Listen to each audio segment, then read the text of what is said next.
Parce que je commence à en avoir de plus en plus marre des trucs emballés dans du plastique, ou quand tu vas acheter une aubergine, tu sais pas pourquoi l'aubergine elle est dans un plastique.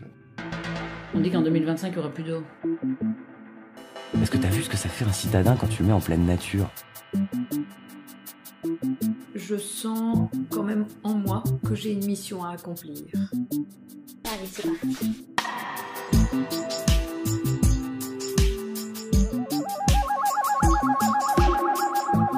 La vie va où? Un podcast proposé par Fanny Blondeau.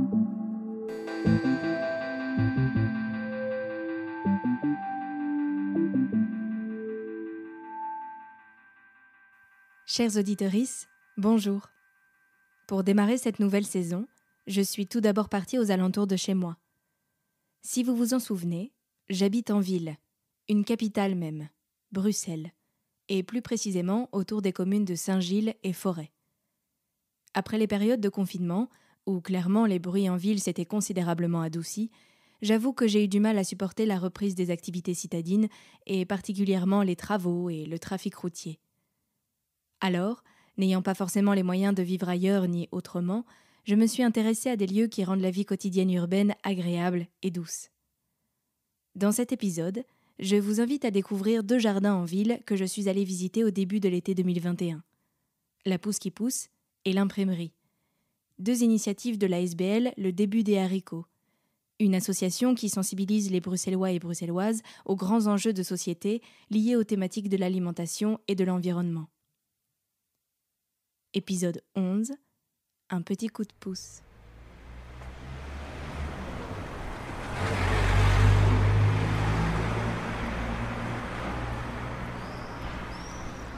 Alors là, je me dirige vers la Pousse qui pousse, qui est dans une petite ruelle.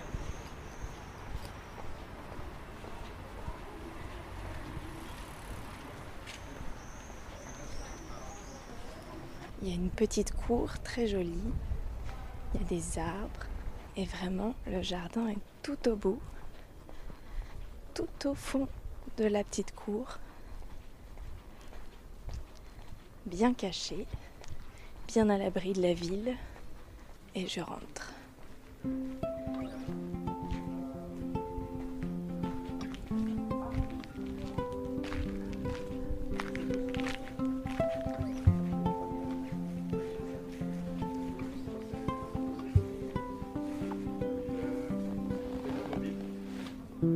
Bonjour, j'ai rendez-vous avec Catherine ou Pauline de l'ASBL. Ah, mais elle arrive plus tard normalement. Vous aviez rendez-vous à 2h? Oui, à 14h, je suis un petit peu en avance. Alors vous êtes juste un petit peu en avance, donc elle devrait arriver. Ça va, je vous remercie. Bonjour.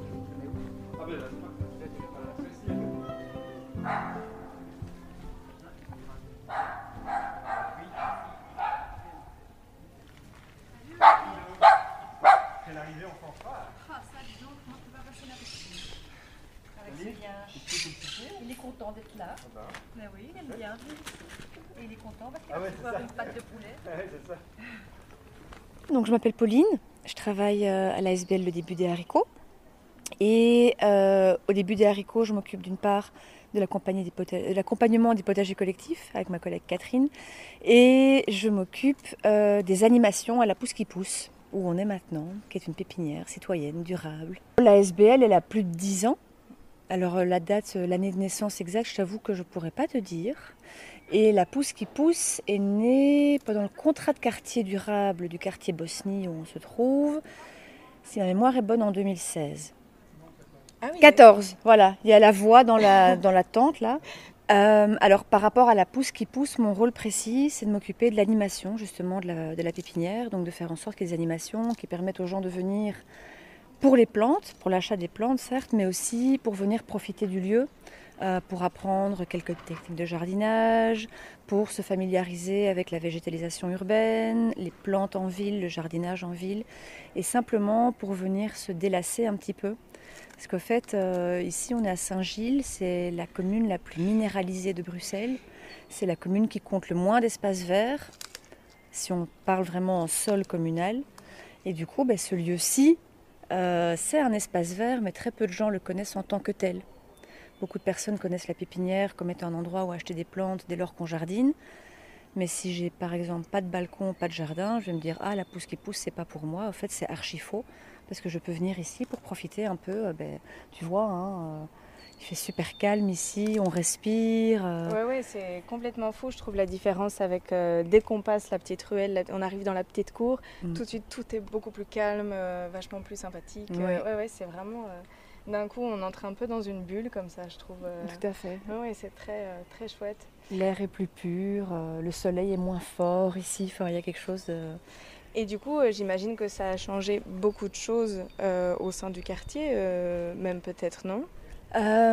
Au sein du quartier, pas forcément, parce qu'un des enjeux auxquels on fait face, c'est de plus faire venir les personnes qui vivent justement dans les logements sociaux qui se trouvent à côté de la pousse qui pousse.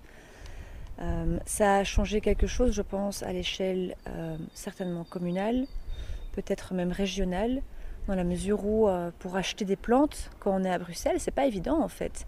Il faut soit aller tout à fait dans le nord, à la Fermen-au-Pilif, où il faut aller plus bas, vers Bercel, Halle, etc.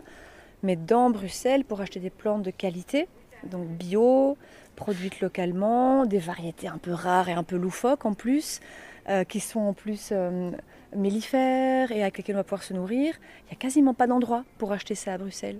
Et donc c'est venu, je pense, faciliter le jardinage en ville pour beaucoup de personnes. Et là, si on fait un petit tour ensemble de la pépinière, tu sais un peu m'expliquer comment ça s'organise? Oui, alors ici on est dans l'espace des bacs potagers. Donc c'est les bacs qu'on entretient le mercredi après-midi pendant les permanences avec les personnes qui viennent participer aux ateliers. Voilà, ce sont des bacs en plastique recyclé et on cultive dedans et il y a des chouettes récoltes tous les ans. Et qui est-ce qui cultive ici? Est-ce que c'est des personnes en particulier ou alors c'est ouvert à tout le monde? C'est ouvert à tout le monde. Okay. C'est ouvert à tout le monde, c'est quelque part l'axe central des animations. Donc tous les mercredis après-midi, il y a ce qu'on appelle les permanences. Moi je suis là au potager et j'accueille qui veut. Les gens viennent aussi longtemps qu'ils veulent pendant la permanence de 2 heures. Et donc c'est vraiment pas sous forme de formation à laquelle il faut s'inscrire et rester du début à la fin et où c'est un truc un peu ex cathedra avec moi qui sais et les autres qui apprennent. C'est plus on se réunit au potager et on partage les gestes et les connaissances qu'on connaît et on entretient ensemble ces bacs et du coup on fait les récoltes ensemble aussi. Et donc les personnes quand elles viennent, elles repartent avec des récoltes quand il y en a. D'accord. C'est un peu la carotte. Ah, c'est super. Et donc du coup, qui veut arrive un mercredi après-midi et voilà, et on fait avec vous le potager. Voilà, c'est ça. Voilà. Alors dans le fond, là, il y a des toilettes sèches, très utiles. Je ne vais peut-être pas expliquer tout le fonctionnement des toilettes sèches. Non, je crois que ça ira. Ça va faire long. Alors derrière toi, il y a une petite cabane en saule. C'est du saule tressé, vivant. Ah oui, j'avais même pas vu que c'était une petite cabane. Voilà, mais incroyable. là on voit plus que c'est une petite cabane parce que le saule, il a repris ses feuilles, son feuillage. Ah oui, c'est superbe. Voilà. Et tu vois, c'est du saule qui est tressé, c'est comme un tissage et c'est planté dans le sol. Et le saule, c'est un arbre qui reprend très facilement. Et comme tu peux voir, il a bien repris. Et il est tout touffu et donc ça fait une espèce de cabane végétale dans laquelle on peut aller se réfugier et voir tout ce qui se passe sans être vu. C'est un espèce de poste d'observation incognito. Et le petit cabanon qui est juste là? Alors c'est là qu'on range le matériel de jardinage. Voilà, tous les outils, on les range là. Et qu'est-ce que je peux te dire d'autre? Là, on ne peut pas les rater, 2 grandes serres. 2 grandes serres qui se trouvent face à face. Et ça, c'est le QG du pépiniériste Olivier qui fait pousser ses plantes là à l'intérieur. Il fait ses semis. Alors, il y a une des serres qui est accessible au public parce qu'on y trouve des plantes qui sont à la vente et il y a également le présentoir avec les semences. Et alors, l'autre serre, par contre, n'est pas accessible au public. Ça, c'est vraiment c'est la nurserie. C'est là que les bébés grandissent et donc c'est pas accessible au public, ce côté-là. Et alors partout, on voit des présentoirs, des espèces de tables basses avec des bacs noirs remplis de plantes. Ce sont toutes les plantes qui sont disponibles à la vente. Et ça prend une grande partie de la pépinière, parce que même si c'est un espace vert public avec des ateliers d'animation, ça reste quand même aussi encore, je ne vais pas dire avant tout, mais ça reste quand même encore une pépinière, un lieu de vente. Et donc ça a besoin d'espace. Voilà, on peut continuer un petit peu.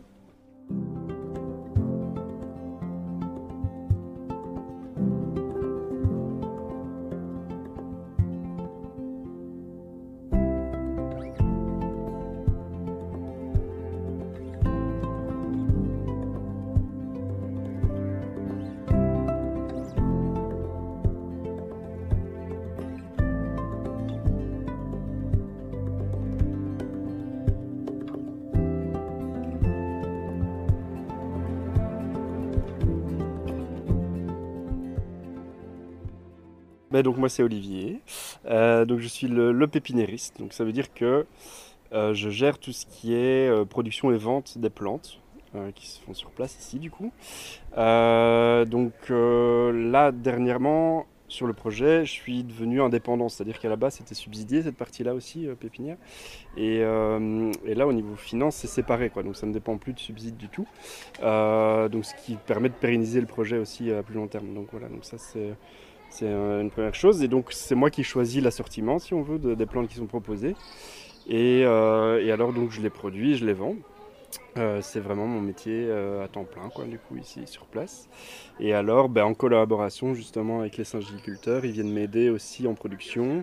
Les syngéliculteurs dont parle Olivier est un projet de végétalisation dans l'espace public en participation avec les habitants et un projet d'insertion socio-professionnelle de personnes éloignées de l'emploi.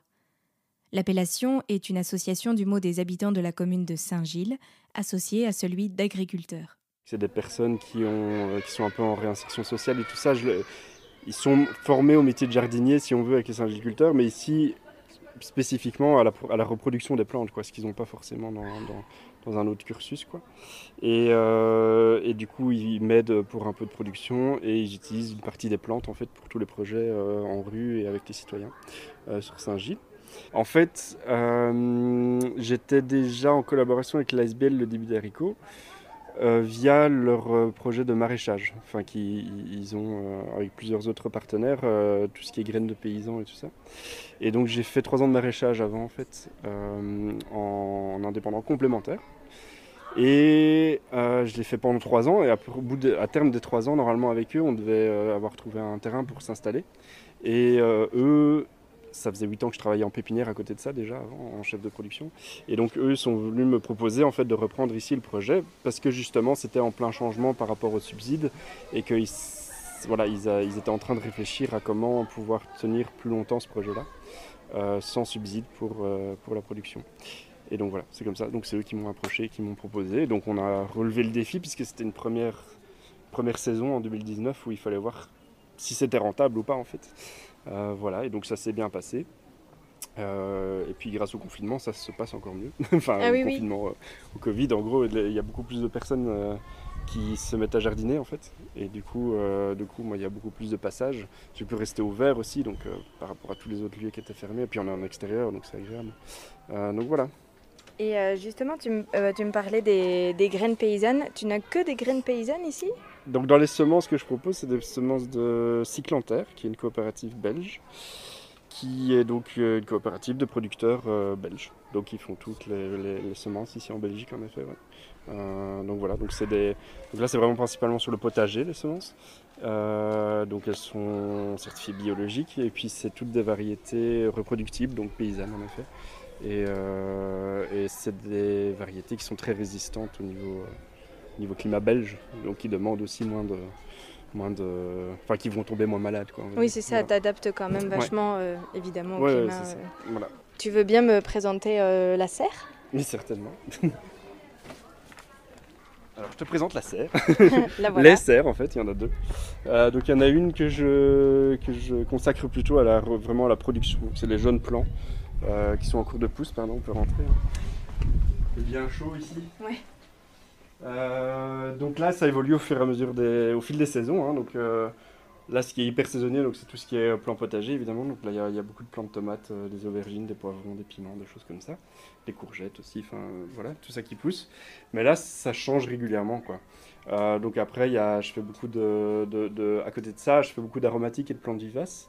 Et donc c'est des plantes qui du coup sont vivaces pour la plupart et donc vivent plusieurs années. Et pour les reproduire, du coup là ça se fait plutôt enfin ça peut se faire des saisons différenciées que les plantes potagers. Mais du coup la serre elle est toujours occupée quoi. Et puis après à l'hiver ça sert aussi de stockage pour les plantes qui sont soit plus sensibles, soit simplement parce qu'en pot comme ça, en hiver la motte elle gèle complètement et du coup c'est d'office naturellement un peu plus sensible en pot que si c'était en pleine terre. Donc même des plantes résistantes quand elles sont en pot, et surtout les petits pots sont un peu plus sensibles quoi. Donc voilà, donc ça c'est la serre de production. Et puis de l'autre côté, il y a la serre plus de vente, en fait. Où les gens peuvent aller, du coup. Où c'est des plants déjà plus développés qui, en début de saison, craignent encore un petit peu le froid de Belge, avant qu'il fasse bon. Donc c'est tout ce qui est plus, on va dire, annuel, du style les basiliques, des choses comme ça. Et puis après, on fait des petites boutures de plantes d'intérieur aussi. Donc elles restent dans la serre ici aussi. Donc c'est des très jeunes plantes d'intérieur aussi. Voilà, donc et ici c'est plus en effet de la vente. Et de nouveau, comme c'est des choses très saisonnières aussi, tout ce qui est annuel, les basiliques et tout ça, ça évolue aussi quoi. Donc en fin d'automne par exemple, ça va être plutôt encore des petits fruits qui vont venir ici et qui passeront l'hiver ici après. Voilà, donc ça bouge aussi beaucoup. Puis il y a les présentoirs à graines qui eux, normalement quand il fait beau, je peux les sortir en fait, mais là il y a les tomates qui prennent la place, enfin bref, donc comme c'est un petit endroit, on optimalise un peu et donc ça bouge beaucoup. Et à gérer ça tout seul, ça va? Ben ça va parce que je suis pas tout seul heureusement, donc en fait il y a justement la collaboration avec notamment les singiculteurs qui fait que c'est plus gérable, parce qu'il y a des choses en effet seul c'est un peu plus compliqué, mais voilà, donc ça se passe bien à ce niveau-là, puis c'est pas un espace énorme. Donc c'est un petit peu plus gérable aussi. Et puis de toute façon c'est rentable pour une personne, mais malheureusement on ne saurait pas payer d'autres salaires. Donc voilà, donc on s'en sort comme ça. Super, voilà. Un grand merci. Ouais, avec plaisir. Je vais te laisser aider les gens. Et ben avec plaisir.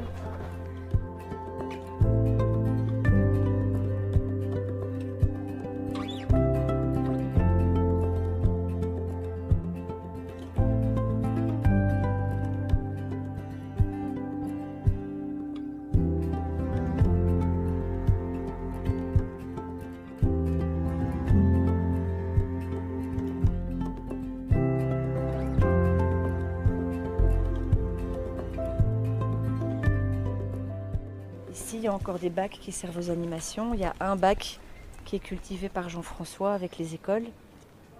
D'ailleurs, comme tu peux voir, ça a bien poussé. Ouais. Ça se bouscule un peu là-dedans. Oui, c'est vrai. Ça. Fais-moi de la place. Elles sont toutes en train de se jouer du coude. Ici, dans les 3 bacs gris contre le mur, on a un compost qui a une vocation à être un compost de quartier.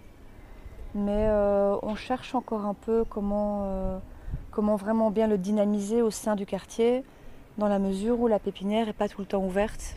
Oui, c'est ça. Vous souhaiteriez que ceci soit accessible à toutes les personnes qui n'ont pas forcément la possibilité de faire un compost chez elles et tout ça. Voilà. Et qu'elles puissent amener leurs déchets verts ici. Mais voilà, on cherche un peu comment redynamiser ça, dans la mesure où la pépinière n'est pas tout le temps ouverte. Il y a des heures de fermeture. Voilà, alors je t'emmène un peu plus loin, parce qu'ici on est parmi les bacs. Alors ici, tout autour, il y a tous ces fruitiers palissés. C'est une collection de pommes et de poires, des variétés anciennes, des variétés rares. Donc ce sont tous des différents. Chaque arbre, c'est soit un pommier, soit un poirier, mais c'est une autre variété. Et ils sont palissés, ça fait gagner de la place. Et ça rappelle un peu comment avant, dans les villes, et notamment à Bruxelles, les murs, beaucoup de murs, vraiment en rue, étaient couverts d'arbres fruitiers palissés. Donc il y avait de la production fruitière dans l'espace public. Et alors ici, cette table haute là, c'est un peu une vitrine de sédum, surtout des plantes grasses. On les appelle des orpins aussi. Et voilà, toute une collection de plantes grasses, elles sont juste magnifiques. Oui, c'est vrai que c'est très très beau. Elles ont plein de petits détails. Et donc voilà, ça c'est des plantes qui sont très faciles pour les jardinières, qui sont très exposées au soleil et qui sèchent parce que ces plantes, elles résistent très très bien à la sécheresse. Et elles résistent bien au trop plein d'eau aussi. Donc voilà, quand on n'a pas trop la main verte ou qu'on pense qu'on n'a pas la main verte, Les sédums, c'est toujours un bon plan. Oui. Voilà, ici, de ce côté-ci de la pépinière, on a tout ce qui est petits fruits et plantes grimpantes. Il y a des rosiers aussi, mais comme tu peux voir, ça a déjà été bien dévalisé. Là, on arrive un peu dans la période où on ne va plus trop planter des petits fruits parce qu'il fait trop sec. Donc les gens sont tous venus acheter. Et alors tout autour, le long des murs, on a en fait toutes les plantes qu'on peut acheter ici. La plupart sont en terre le long des murs. Donc ça permet de voir à quoi ça ressemblera quand ce sera installé et que ça vivra sa petite vie et que ça grandira. D'accord, ça permet aussi aux gens potentiellement de se projeter sur ce que ça donnera. Voilà, exactement. C'est un peu le showroom en fait. Oui, c'est la salle d'exposition. Voilà, c'est ça, c'est la salle d'exposition où comme chez Ikea, pour ne pas les citer, on peut tester les lits et les fauteuils, on fait ça et puis après on va au magasin pour prendre ce qui nous plaît quand on a vu ce que ça donne en vrai. À l'entrée, là, sous le porche, il y a tout le stock de compost, de terreau, etc., etc. On a vu depuis le premier confinement une explosion dans les demandes de terreau. Mais c'est complètement ahurissant. Avant, genre il y a un an et demi, il n'y avait pas tout ça. Il n'y avait pas tous ces sacs, toutes ces palettes pleines de terreau. Et c'est quelque chose qu'Olivier a ajouté à son assortiment parce que la demande est juste énorme. Oui, vous avez senti une différence flagrante. Ah oui. Au niveau des plantes, au niveau d'avoir besoin de verdure et tout ça. Ah oui, complètement. Oui, et même au niveau de vos ateliers aussi? Ça, j'ai pas pu trop comparer parce que les permanences du mercredi, ça date du premier confinement. Ah, ok. C'est quelque chose qu'on a mis en place justement pour être plus flexible. Parce qu'avant, on avait un calendrier d'animation qu'on a dû annuler à cause des confinements. Donc on s'est dit, mais tiens, on va aller sur des mercredis, tous les mercredis pendant la saison. Comme ça, c'est plus lisible pour les gens et c'est plus facile à continuer aussi. Parce que qu'on soit 2 ou qu'on soit 10, la permanence, elle a lieu. Et donc c'est plus facile, on a gardé ça comme ça. Être proche des plantes, ça date d'il y a une bonne dizaine d'années quand j'ai découvert la permaculture et que j'ai eu un gros ras-le-bol de la ville. J'habitais à Bruxelles à l'époque et j'ai rompu avec Bruxelles et je suis partie. Et puis après 3 ans, un peu par la force des choses, je suis revenue à Bruxelles et je suis de nouveau ici. Et je me suis rendu compte qu'en fait, j'avais très envie de partager l'amour pour les plantes qui était né pendant ces quelques années où j'ai vécu en dehors de Bruxelles et où j'ai commencé à remplir mon intérieur et mon chez-moi de plantes et à commencer à faire un potager. Puis je suis revenue à Bruxelles et me rendre compte que ça a vraiment du sens de faire ça ici.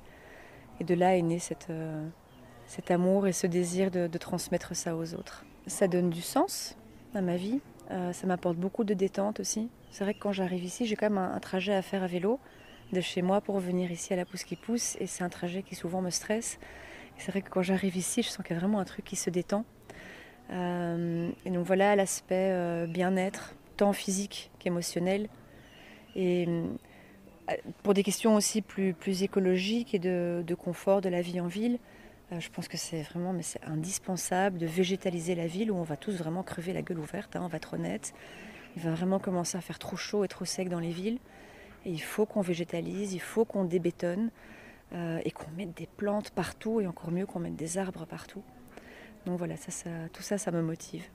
Avec le début des haricots, on accompagne plein de potagers collectifs et il y en a environ une centaine à Bruxelles, des potagers collectifs, dès qu'on a accompagné par le passé, dès qu'on est en train d'accompagner maintenant.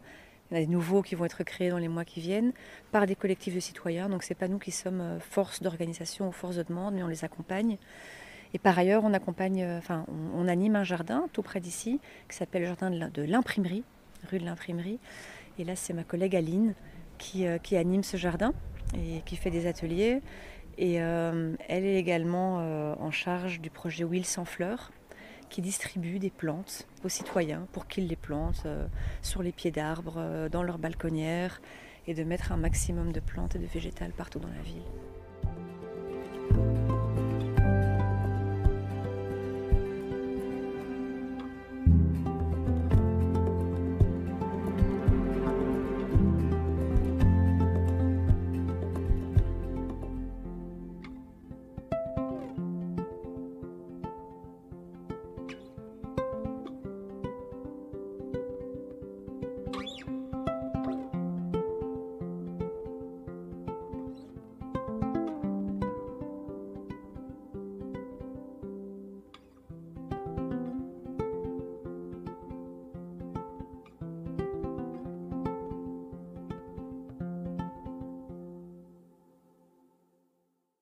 Mais donc je m'appelle Aline et j'anime ici le potager de l'imprimerie. Enfin, je m'occupe de la gestion générale du potager et d'accueillir les gens qui veulent jardiner. Et quoi. Et alors j'organise là maintenant des ateliers, des workshops, des ateliers qui vont avoir lieu sur le potager, la nature en ville. Le jardin fait partie d'un lieu qui s'appelle l'imprimerie.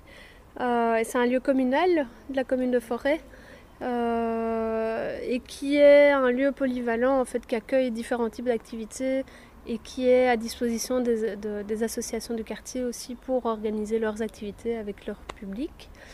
Et donc ici il y a un local qui est occupé aussi par d'autres associations.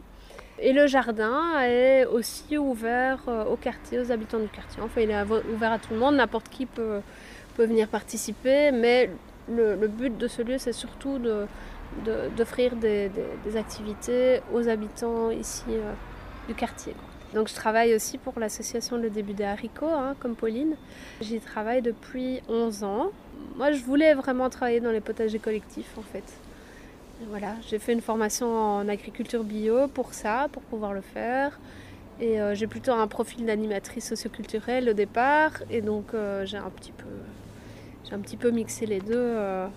Et j'ai travaillé au Début des Haricots dans l'équipe d'accompagnement des potagers collectifs pendant pas mal d'années. Et puis j'ai développé plus un projet ici, plus avec un quartier, quoi. Et tu es de Bruxelles ? À l'origine, non, je suis de la campagne. Ah oui, d'accord. Du coup, c'est rigolo de faire ça du coup en pleine ville et de pas forcément développer une activité en campagne. C'est un choix En tout cas, c'est ce que j'ai choisi quand j'avais 17 ans et que je suis partie faire mes études en ville et quand j'ai décidé de rester vivre en ville. Voilà, après maintenant, c'est vrai que je suis de nouveau un peu plus tiraillée. Je suis de nouveau tentée de retourner plus à la campagne parce que j'aime jardiner, parce que j'aimerais avoir un terrain, parce que j'ai envie d'être plus dans la nature aussi.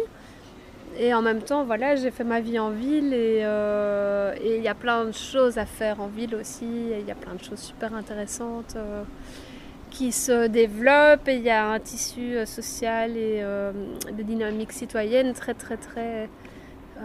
très actives en ville. Et voilà, ça j'apprécie beaucoup. Ce qu'il y a, c'est que ça manque surtout un peu de terrain et d'espace pour les jardins notamment. Bon, ce lieu aussi, il existe depuis 6-7 ans et en fait pendant longtemps, les premières années, c'était, comment dire, les gens, le lieu n'était pas très connu, il n'y avait pas beaucoup de visibilité, etc. Donc il n'y avait pas encore beaucoup de gens qui venaient participer. Alors maintenant, beaucoup plus. C'est un peu bruyant, c'est tout à fait urbain, il y a un car wash là juste à côté. Donc, on est dans l'ambiance. Oui, on a à la fois les petits oiseaux et à la fois le car wash. Voilà, mais donc oui, je pense qu'il y a plus d'affluence maintenant. Et alors par ailleurs, moi je m'occupe aussi, là on parlait du potager, mais en fait je m'occupe d'un projet qui s'appelle L'Huile sans fleurs. C'est pour ça que tu vois plein de plantes et de fleurs ici en distribution. Et donc c'est un projet qui soutient les actions de végétalisation dans le quartier, dans le cadre d'un contrat de quartier ici dans le quartier Huils. Et donc les personnes peuvent bénéficier d'un soutien pour mettre des plantes devant chez eux, donc des plantes grimpantes, ou pour fleurir les pieds d'arbres, ou mettre des bacs de plantes sur le trottoir. Voilà, les gens viennent ici aussi pour ça en fait, pour venir chercher du matériel. On prête des outils, on fournit de la terre et on fournit les plantes gratuitement aussi. Ah, gratuitement? Ouais, okay. Ouais, tout est gratuit. Ouais, c'est financé par le contrat de quartier, par un financement régional et donc c'est tout gratuit. Et donc ça aussi, ça a très bien marché, encore plus depuis le déconfinement l'année passée. Les gens étaient restés tellement enfermés qu'il y avait plein de gens qui voulaient jardiner, donc même juste devant chez eux, même juste leurs pieds d'arbre. Donc il y a plein de gens qui sont venus et ça continue, quoi. En général, ils se débrouillent tout seuls. Enfin, je leur montre, je leur explique un peu si ils n'ont jamais fait ça, voilà. Donc c'est plutôt, voilà, ils se débrouillent individuellement ou entre voisins. Mais dans d'autres cas, je fais aussi des actions en partenariat avec des écoles ou avec des associations du quartier. Et là, dans ce cadre-là, alors on fait des actions collectives où moi je vais planter avec eux, on aménage un espace. Voilà, ça dépend des cas de figure, mais il y a aussi beaucoup d'habitants privés, individuels qui viennent et qui font ça chacun de leur côté ou avec leurs voisins. Qu'est-ce qui me plaît le plus? Surtout de passer du temps sur le jardin. D'être à l'extérieur et de profiter quand même de ce contact avec la nature, même en vivant en ville, qui plus est dans un quartier qui est quand même très très très urbanisé, très densément peuplé, qui est un ancien quartier industriel et enfin voilà, c'est un quartier avec peu d'espace vert, en tout cas ici dans le bas de forêt. Voilà, donc c'est le contact avec le jardin et puis le contact avec les gens et le fait que les gens de voir l'engouement aussi, enfin, ou de susciter l'intérêt, le plaisir de jardiner en fait. Et ça, je le vois de plus en plus, quoi. D'éveiller un petit peu l'intérêt pour la nature, pour les plantes. Et pour l'embellissement du quartier aussi, le fait de voir que les gens en fait, de plus en plus se mobilisent pour rendre leur quartier plus agréable et plus nature. Et je sais que les gens le font notamment aussi, par exemple fleurir les pieds d'arbres. Oui, il y a des gens qui le font aussi en premier parce qu'ils veulent plus de poubelles, ils veulent plus de déchets qui traînent devant chez eux, quoi. Ça, c'est une des motivations. C'est une très bonne motivation parce que c'est vrai qu'il y en a partout.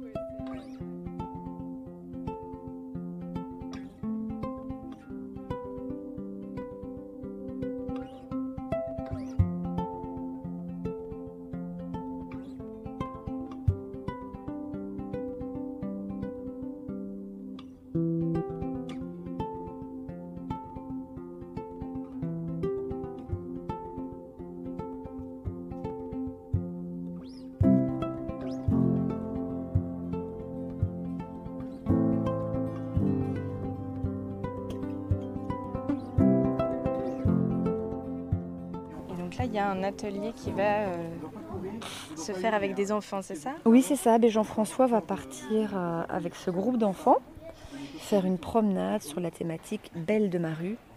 Et les belles de ma rue, les belles de notre rue, ce sont toutes ces plantes sauvages qui poussent sur les trottoirs et dans les interstices et que souvent on ne connaît pas et qu'on met dans le grand groupe ingrat des mauvaises herbes. Mais ce ne sont pas des mauvaises herbes, ce sont des belles de nos rues. Et donc Jean-François va emmener ses enfants découvrir les belles de ma rue. Jean-François fait partie de ces personnes qui, au marqueur Posca, écrivent le nom des plantes sur les trottoirs. Donc il s'y connaît vraiment très très bien. Et c'est une passion qu'il aime bien partager. Ça vous dirait que je vous apprenne des choses sur les plantes sauvages? Ça vous dirait? Gabriel? Ouais? Toi non? Pourquoi? T'as pas envie? T'aimes pas les plantes Il y a sauvages? Il y a deux vaccinés qui sont Tu sais qu'il y en a plein qui se mangent. Hein. Il y en a plein qui servent à se soigner. Ryan, viens. Et qu'on peut sentir, qui sentent bon et tout. T'as pas envie? C'est un peu leur Vous le savez déjà? Jean-François. Moi j'ai créé ceci en 2014. Et c'est seulement depuis 2-3 ans que ça commence vraiment à donner quelque chose, quoi, en fait. Ça a basculé du bon côté. Et on voit bien au niveau biodiversité et tout, c'est accessible. Et ce qui est bien, c'est que tous ces enfants-là, ils n'ont pas de jardin. Hein. Donc on est dans un jardin. Et il faut leur faire prendre conscience qu'ils sont dans un lieu qui n'est pas un parc où on court dans le sable, mais que c'est un jardin où on peut faire des choses et découvrir. Et donc il faut les amener à ça. Ça prend du temps. Donc, ils sont en train. C'est un géniculteur, donc c'est le gars qui a le même t-shirt que moi là. Oui. Ils construisent un bac avec les habitants sur la place là-bas. Donc l'idée c'est qu'ils ont le droit de venir chercher des plantes ici. Ils sont venus. Comme ça ils viennent à la découverte. C'est les gars du quartier en fait. Ils viennent à la découverte du lieu. C'est pas juste des gens convaincus qui viennent. Juste des gens qui sont déjà initiés, qui viennent chercher comme on va à l'église, quoi. Non. C'est des gens qui ils voient des plantes, ils veulent que ça pousse, ils ont envie de les planter, point. C'est tout. Pas d'histoire. Et vous vous occupez principalement que de ce lieu-ci? Non. On a tout un projet de végétalisation urbaine, en fait, nous autres. On met des plantes grimpantes sur les façades, des privés, mais aussi de l'administration, des bâtiments publics, des jardins de 2 mètres carrés, quoi. Donc, alors on leur offre des plantes, un service aussi et tout. Et puis on fait aussi des projets avec des habitants d'une rue qui ont envie de végétaliser. Alors donc on trouve les budgets, on arrange tout ce qui est administratif. On octroie les permis puisqu'on a la capacité d'octroyer des permis en fait nous autres en plus. Donc c'est beaucoup plus facile parce qu'évidemment on nous fait confiance et on a installé des procédures qui font qu'on est digne de confiance on va dire. Donc ça veut dire que ça va plus vite, c'est plus simple et on a le contact plus direct avec les gens. Il n'y a pas cette inertie de l'administration, il y a beaucoup moins ça en fait. Ça prend du temps certes mais on est en prise directe et on a des vraies réponses à donner. Et pas des je ne sais pas, je vais poser la question. On est dans une place où on peut effectivement faire bouger les dominos, quoi. Donc ceci, c'est une association entre le Début des haricots, la commune de Saint-Gilles que je représente ici et le Foyer du Sud qui est propriétaire des lieux et dont les habitants ici habitent juste à côté. Là, ce sont aussi des habitants du Foyer du Sud.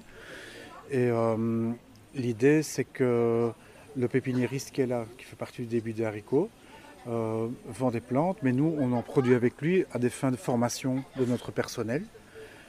Et lui, il peut vendre les plantes. Donc ça veut dire qu'il en tire un bénéfice, évidemment, mais on démonétise une relation. C'est un peu l'idée, c'est d'enlever l'argent là où il ne doit pas aller, en fait. On n'a pas besoin de mettre de l'argent tout le temps partout et de tout cadenasser. En fait, c'est un lieu ici où on enlève les obligations, les interdits. Il y a le moins possible de panneaux, il y a le moins possible d'explications. Le lieu est ouvert, donc on y vient, on peut y rester un peu, on peut y rester beaucoup. La plupart du temps, les gens qui viennent ici ne regardent même pas le lieu, ils vont voir les plantes et ils partent, ils payent, ils s'en vont, un peu comme au bricot. Mais bon, quand on leur dit, vous savez, c'est une sorte de parc, vous pouvez rester ici, vous pouvez regarder en l'air, vous asseoir là-bas, lire un bouquin. Ah oui, c'est vrai, on peut s'asseoir ici, on a le droit et tout. Et donc, oui, de fait. Ce que j'aime bien, c'est d'être dans un grand jardin qui est une espèce de couteau suisse, avec plein de choses à y faire pour tout le monde. Et que tout est disponible, simplement c'est la nature qui, comme elle était un peu sous contrôle, mais bon, oui, ça pousse un peu dans tous les sens. Hein. Mais voilà, c'est entretenu quoi, hein, quand même, donc c'est une gestion différenciée, on va dire, pour employer ce mot-là. Les enfants peuvent trouver leur compte, les adultes aussi, des gens plus sérieux, des gens qui sont plus rigolos, je ne sais pas. N'importe qui vient de n'importe où peut trouver son compte ici. En fait, il n'y a pas de polémique possible. Voilà, en fait, c'est ça. Il n'y a pas de polémique possible. Sur notre boulot n'attire pas la polémique. On voit bien sur les réseaux sociaux les choses qui sont partagées. Il n'y a jamais, ou quasi jamais, quelqu'un qui dit... Si, il y en a un qui a dit l'autre jour que les plantes, ça attirait les rats. Voilà. Ok, c'est possible. Moi, j'ai toujours bien aimé l'éducation et tout ça, et le fait d'être dans une situation où il y a une énergie qui fait qu'on grandit ensemble, qu'il y a un savoir qui s'échange. Et bon, évidemment, encore une fois, ça ne coûte rien, donc c'est encore une affaire de démonétisation. Et donc, ici, on fait des expériences qui sont positives pour tout le monde. Et j'ai toujours eu envie de ça, en fait. Donc, depuis que je travaille à la commune de Saint-Gilles depuis 2013, on m'a mis dans un poste comme celui-là en fait, donc j'ai naturellement développé cet aspect-là, quoi, évidemment.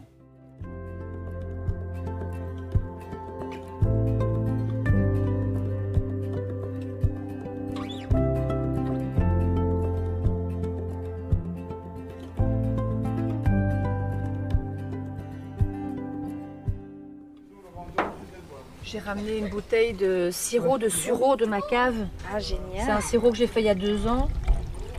Ah oui, 2 ans? Oui, il est de 2019 celui-ci. Cuvée 2019. Ah, je ne savais pas que ça pouvait se garder aussi longtemps. Sucre. Qu'est-ce que vous en pensez, c'est bon? Ça aide. Voilà, c'est ça. Tiens, tu Merci peux aller beaucoup. prendre de l'eau chez Jean-François. Parce Ouais. que là, ne le bois pas pur, ça va être un petit peu fort. Ça sent très bon.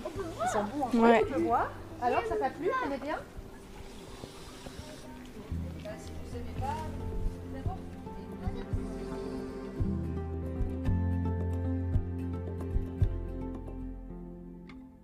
Un grand merci à Pauline, Olivier, Aline et Jean-François. Vous pouvez retrouver les informations sur ces différents lieux dans la description de l'épisode. N'hésitez pas à suivre les pages Facebook et Instagram @lavivaoupodcast ou écrire à lavivaou@gmail.com. À bientôt!